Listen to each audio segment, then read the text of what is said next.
These 10 cosmic coincidences are too perfect to be random. If the neutron weighed just a fraction more than it does, not much, a rounding error by physics standards, there would be no stars, no planets, no atoms heavier than hydrogen. Just darkness and gas, forever. That's not a thought experiment. That's how close it was. Fine, let's start. Number 10. Jupiter is standing between us and extinction. On the 16th of July, 1994, something hit Jupiter. Not a small something. A comet called Shoemaker-Levy 9 had been captured by Jupiter's gravity, torn apart into 21 separate fragments, and then those fragments fell into the planet one by one over 6 days. The largest impact released energy equivalent to roughly 600 times the world's entire nuclear arsenal. It left a scar in Jupiter's atmosphere that was larger than Earth itself, and Jupiter just absorbed it, like it wasn't even a problem. 15 years later, in July 2009, an amateur astronomer in Australia named Anthony Wesley was casually scanning Jupiter's surface when he noticed something new. Another dark mark, another impact. This one left a bruise larger than the Pacific Ocean. Here's what's easy to miss in both of those stories. Those things didn't hit us. Jupiter is the largest planet in the solar system, about 318 times the mass of Earth, and it sits in the outer solar system like a gravitational toll booth everything has to pass. Long-period comets coming in from the Oort cloud, a vast spherical shell of icy debris that stretches almost a tenth of the way to the nearest star, get intercepted by Jupiter's gravity before they can reach the inner solar system. MIT planetary scientist Richard Benzel calls Jupiter the big bully of the solar system. What he means is that under Jupiter's influence, many of these objects get flung into the sun, cast out of the solar system entirely, or, occasionally, absorbed directly by Jupiter itself. The result is that Earth, sitting comfortably in the inner solar system, has experienced far fewer extinction-level impacts than it otherwise would have. Complex life had time to evolve. Eventually, some of it started asking questions about Jupiter. Now, to be clear, Jupiter also occasionally redirects things towards us rather than away. The relationship is complicated.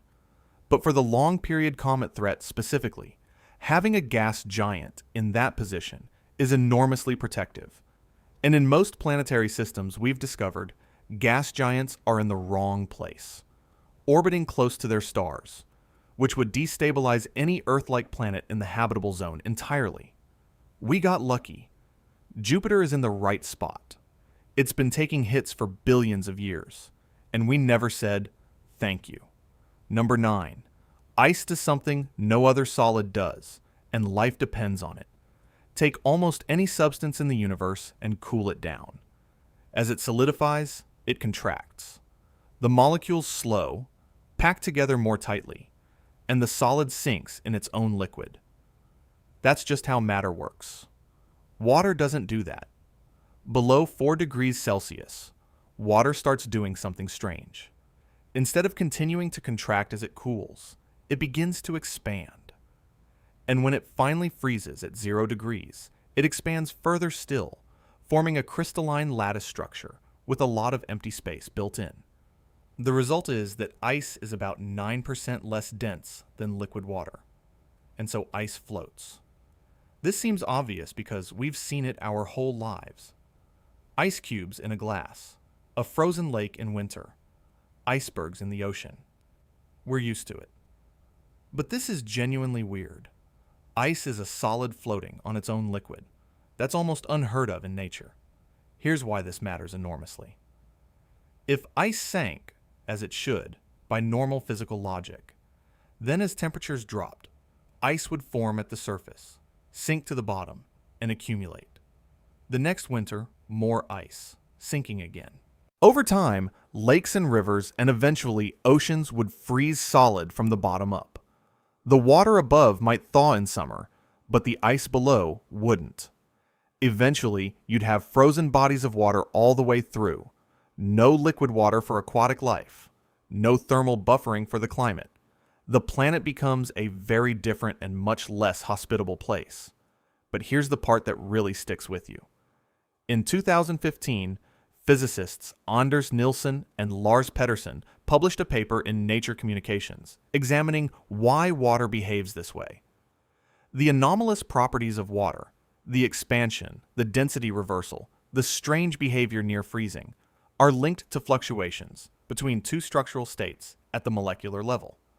And those fluctuations, they found, operate specifically in the temperature range between 0 and 50 degrees Celsius. That is also precisely the temperature range in which all life on Earth exists. The scientists themselves noted that whether this is a coincidence or has deeper implications for biology, they couldn't say. Water is weird enough that a 2015 physics paper had to use the phrase, "It would be interesting to gain insight into whether this is a pure coincidence." When physicists hedge that carefully, it usually means they're looking at something that doesn't quite fit anywhere neatly.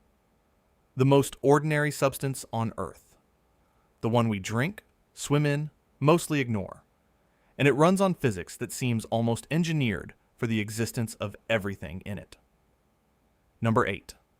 The sun and moon are the same size, but only right now. The sun's diameter is approximately 1,392,000 kilometers. The moon's diameter is 3,474 kilometers. The sun is about 400 times wider than the moon. The sun is also, at its average distance from Earth, about 400 times farther away than the moon. 400 times bigger.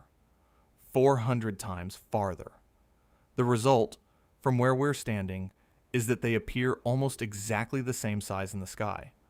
Both subtend an angle of roughly half a degree, close enough that the moon can slide in front of the sun during a total solar eclipse and cover it almost perfectly. This is a coincidence of geometry so precise that no other planet in the solar system has a moon that does this. Not one. But here's what makes it stranger. This match isn't permanent. The moon is slowly drifting away from Earth at about 3.8 centimeters per year. It's been doing this for billions of years, and it will keep doing it, which means that millions of years ago, the moon appeared noticeably larger in the sky than the sun, and millions of years from now, it will appear too small, and total solar eclipses will be physically impossible. The moon will still cross the sun's face, but it won't cover it completely. There will always be a ring of sunlight visible around the edges. We exist in the one window of Earth's history, out of billions of years on either side, when the geometry happens to work perfectly. And that window turned out to matter scientifically.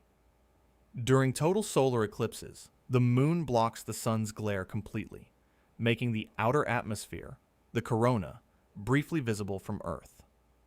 In 1868, during a total eclipse, astronomers studying that corona discovered a spectral line that didn't match any known element. They named it helium, after Helios, the Greek god of the sun. It wasn't found on Earth until 27 years later. So the fact that the moon fits so precisely over the sun accelerated human knowledge of stellar chemistry by decades. Which raises a question nobody has a clean answer to. Was that useful? Or was it just lucky? And is there a difference? Number 7. Earth is in the only neighborhood of the galaxy that works. When people talk about the habitable zone, they usually mean the region around a star where liquid water can exist on a planet's surface. Not too hot, not too cold. Earth is in the sun's habitable zone. We know this. What's less often discussed is that there's a habitable zone for the entire galaxy. In 2001, astronomer Guillermo Gonzalez and colleagues at the University of Washington published research formalizing the concept of the Galactic Habitable Zone. The idea is that your position within the Milky Way matters enormously for whether life can develop on a planet there. Get too close to the galactic center, and you're in serious trouble. Stars are packed together much more densely there, which means far more supernovae. The cataclysmic explosions that happen when massive stars die. Those explosions release gamma radiation, powerful enough to strip away a planet's ozone layer and sterilize its surface. The gravitational environment near the center is also chaotic, regularly destabilizing planetary orbits and sending comets screaming through inner solar systems. And at the very center sits Sagittarius A star, a supermassive black hole about 4 million times the mass of the Sun. Go too far out toward the galaxy's edges, and you run into a different problem.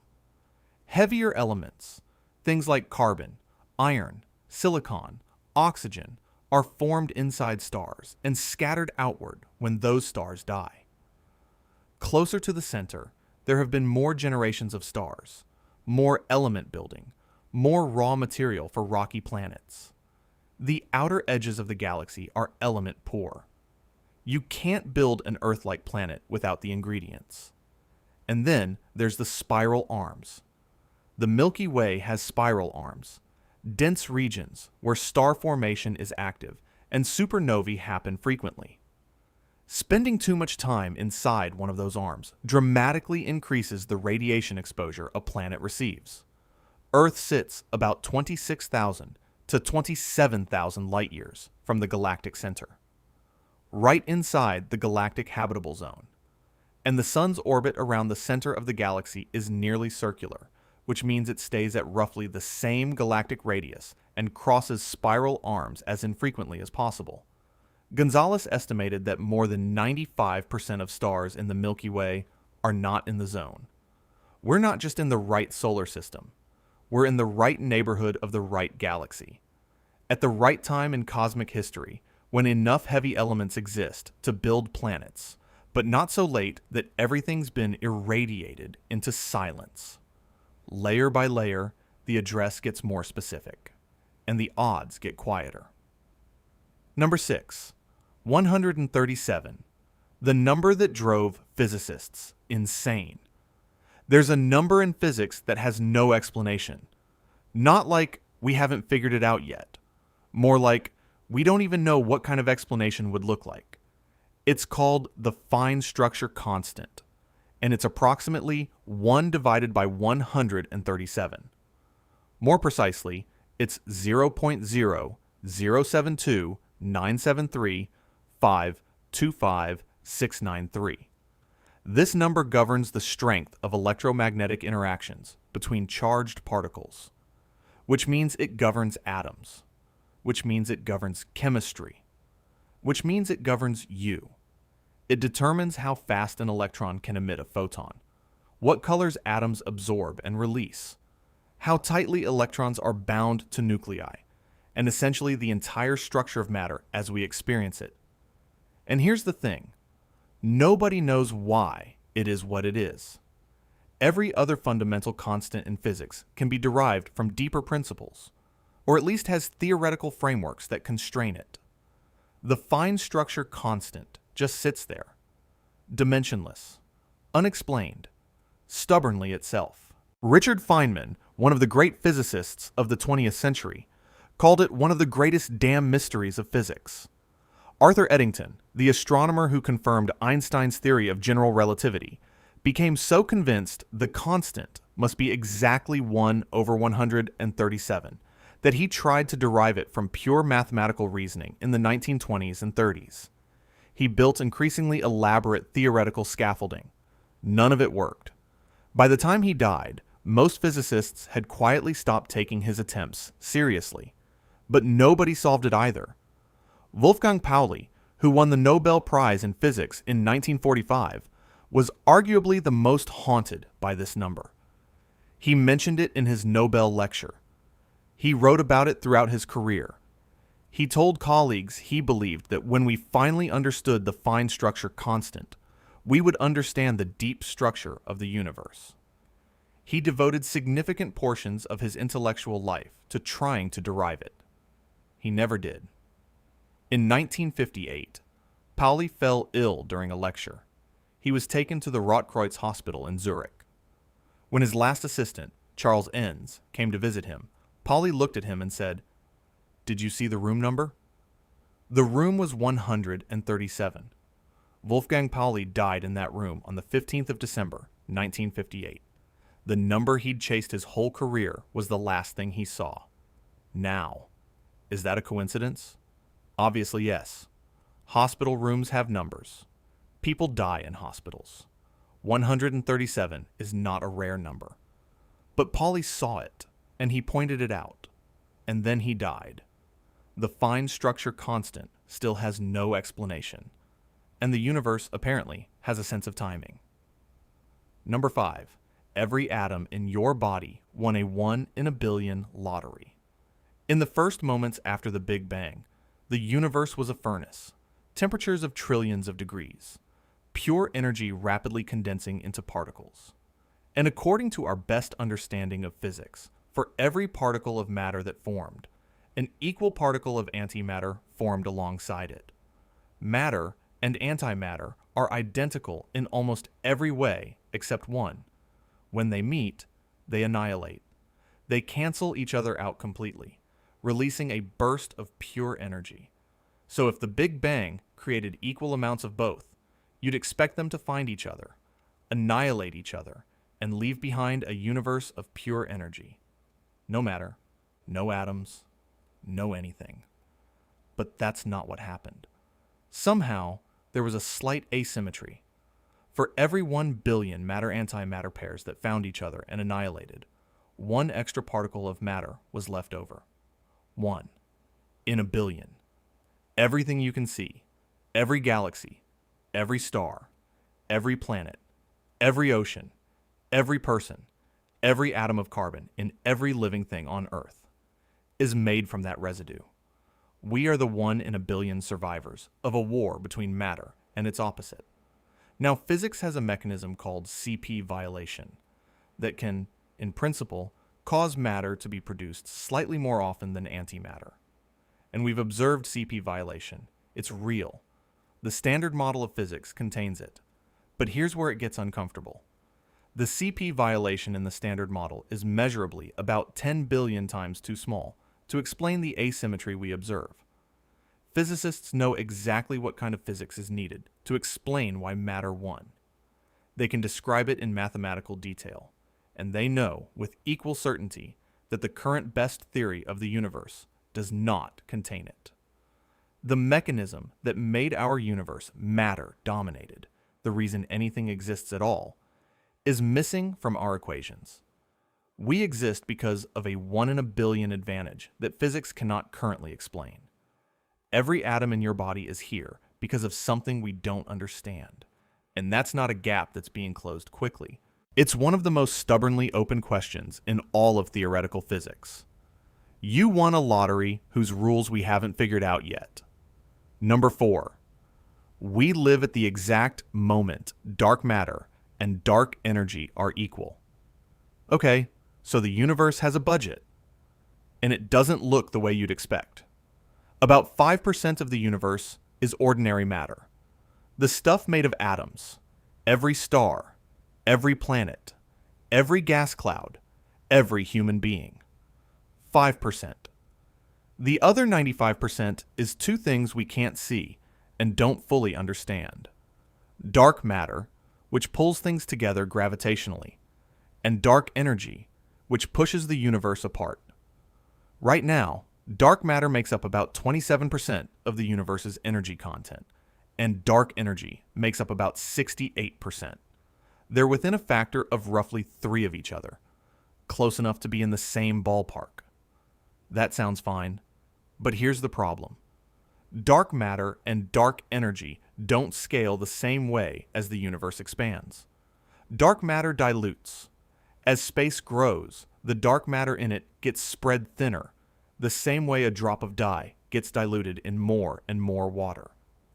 Dark energy, by contrast, appears to stay roughly constant, the same density even as the universe expands, which means at almost any other point in the universe's history, one of them completely dominated. In the early universe, dark matter was vastly more abundant than dark energy. In the far future, dark energy will dominate so completely that dark matter will be a negligible trace. The two quantities are only comparable, only in the same order of magnitude, during a brief window in cosmic time. We happen to live in that window. More specifically, dark matter and dark energy were exactly equal in density at a redshift of about 0.55, which was roughly 6 billion years ago. Since then, dark energy has been pulling ahead. We live in the early stages of the dark energy era, right as the transition was happening, right at the fulcrum. Some physicists have pointed out that this balance may be connected to the conditions that allowed galaxies to form. Too much dark energy too early, and structures couldn't have coalesced. Gravity wouldn't have had time to pull matter into galaxies and stars before the expansion tore everything apart. Too little dark energy now, and the universe would behave differently in ways that might matter for long-term cosmic structure. If that's right, then it's not exactly a coincidence that observers exist during this window. Observers can only exist in a universe that formed stars and planets, which required the dark matter and dark energy to be in roughly the right ratio at the right time. But that answer is almost as strange as the coincidence, because it means the universe has a brief window when it can support life, and we're in it, and we can observe that we're in it. The universe has a before and after, and we are living, right now, at the hinge. Number 3. Physics made the worst prediction in history, and that failure might be why we're alive. Here is the most embarrassing number in science. Quantum field theory, the framework that describes how particles and fields interact, and which is the most precisely tested theory in the history of physics, predicts a value for the energy density of empty space. Vacuum energy. The energy of nothing. And the predicted value is somewhere between 10 to the power of 60 and 10 to the power of 120 times larger than what we actually measure. Let that sit for a moment. Not twice as large, not 1,000 times as large. Between a 1 followed by 60 zeros and a 1 followed by 120 zeros times too large. Physicists call this the worst theoretical prediction in the history of physics. That's not an informal insult. That's a technical description used in peer-reviewed literature. The Wikipedia article on the cosmological constant problem quotes it directly. The largest discrepancy between theory and experiment in all of science. And we just live with it. Because we have to. Now, the actual measured value, the cosmological constant, which drives the universe's accelerating expansion, is tiny. Unimaginably small. The energy equivalent of roughly 1 hydrogen atom per cubic meter of space. That's how little energy is in a vacuum. Almost nothing, but not quite nothing. And that almost nothing is extremely important. Because if the cosmological constant were even modestly larger than it is, space would expand so violently and so rapidly that matter could never clump together. No galaxies, no stars, no planets. The universe would be a vast, expanding fog of particles that never found each other. And if it were negative, if the cosmological constant pushed inward rather than outward, the universe would have collapsed back in on itself long ago. The value we have is, by the standards of what physics predicts, absurdly, almost impossibly small. Small enough for us to exist. But here's the part that makes this item earn its place near the top of this list. In 1987, 11 years before dark energy was discovered, Nobel laureate Steven Weinberg published a paper in Physical Review Letters. Weinberg was one of the architects of the Standard Model, one of the most decorated physicists of the 20th century, and in this paper, he argued something that most of his colleagues considered somewhere between speculative and embarrassing, that the cosmological constant must exist, must be positive, and must be small. His reasoning was explicitly anthropic. He said, if the cosmological constant were much larger than a certain value, galaxies couldn't form, and therefore no observers would exist to measure it. Since we exist and can measure it, it must be below that threshold. He calculated the threshold. He published it. In 1998, two independent teams studying distant supernovae discovered that the universe's expansion was accelerating. Dark energy existed. The cosmological constant was real, and its measured value sat inside the range Weinberg had calculated 11 years earlier.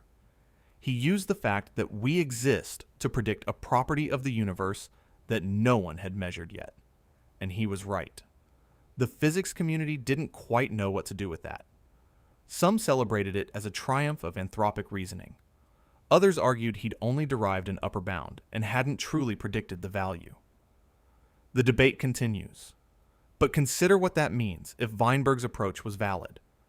It means you can extract information about the universe's fundamental constants from the bare fact of your own existence. It means there are things you know about the cosmos just by being here. Not by observing.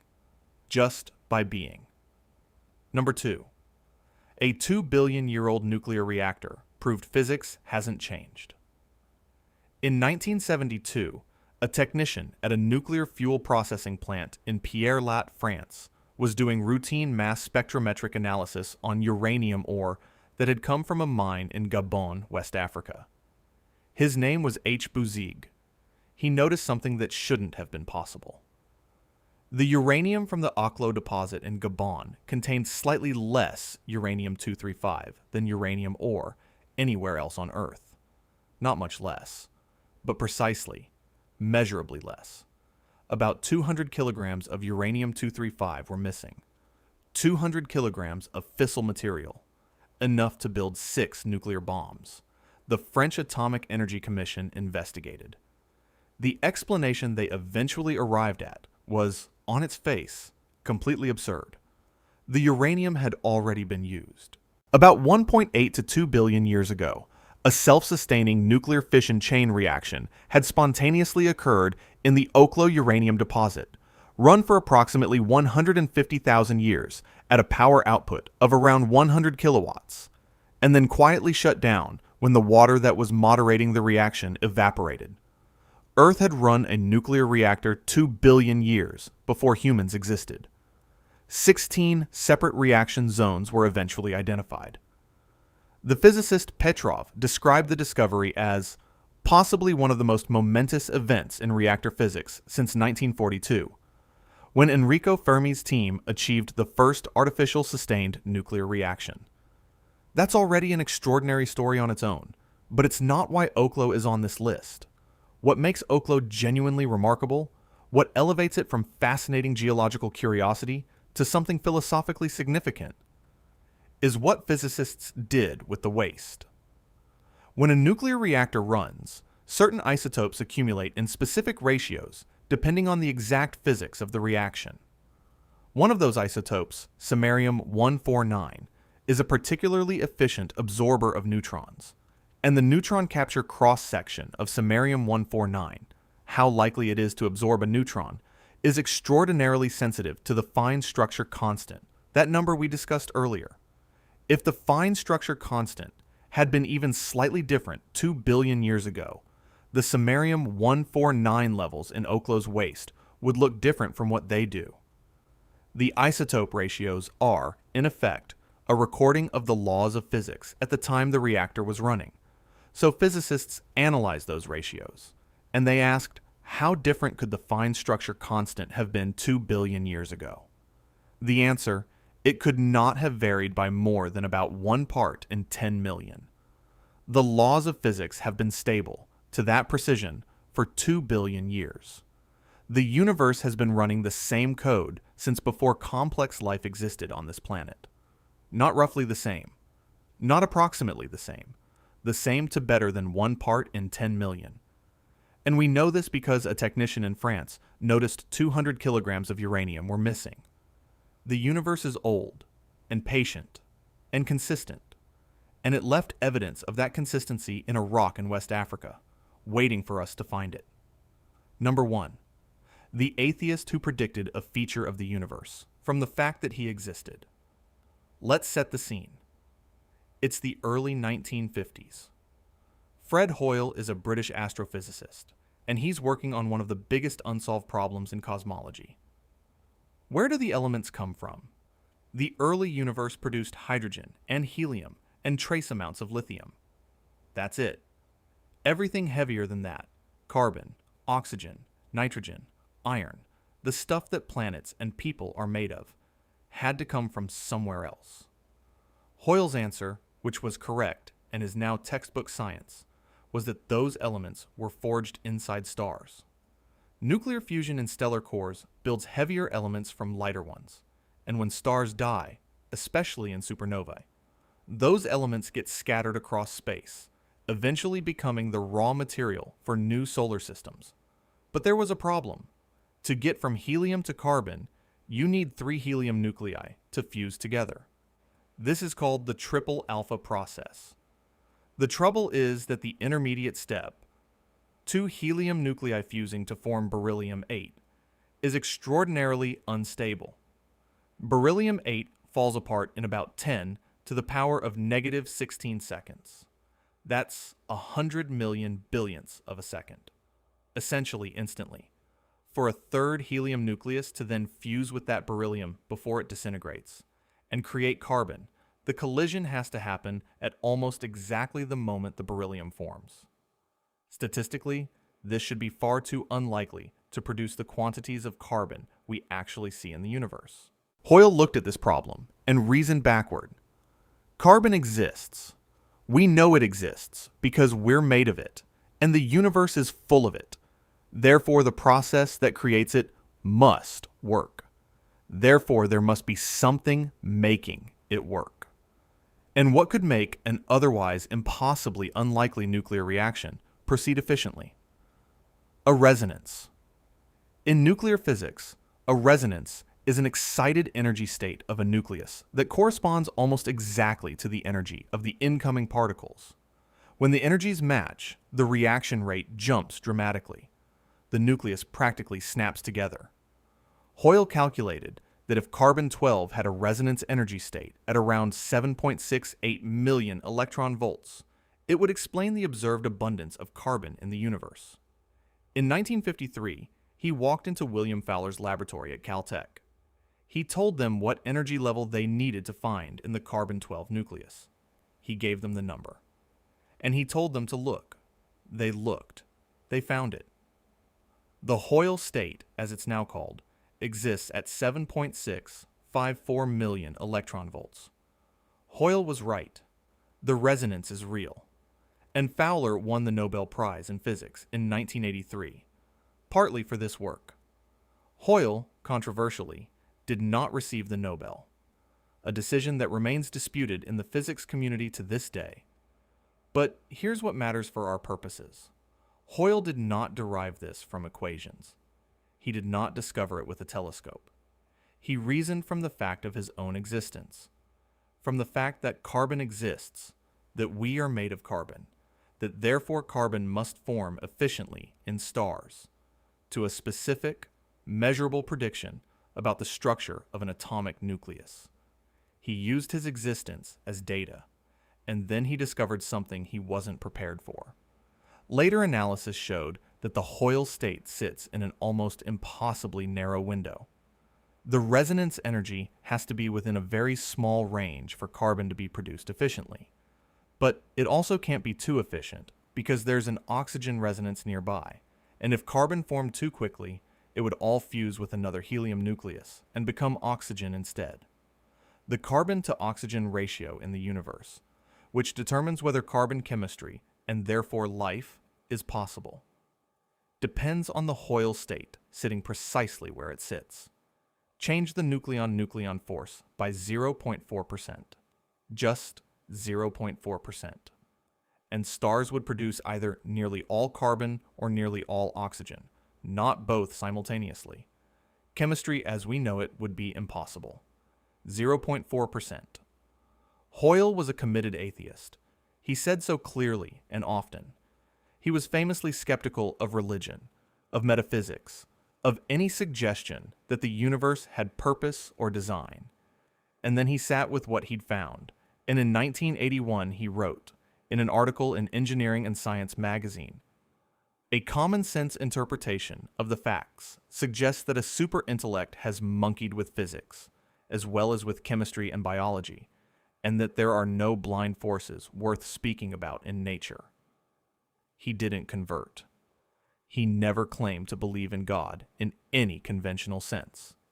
But he couldn't dismiss what he'd calculated.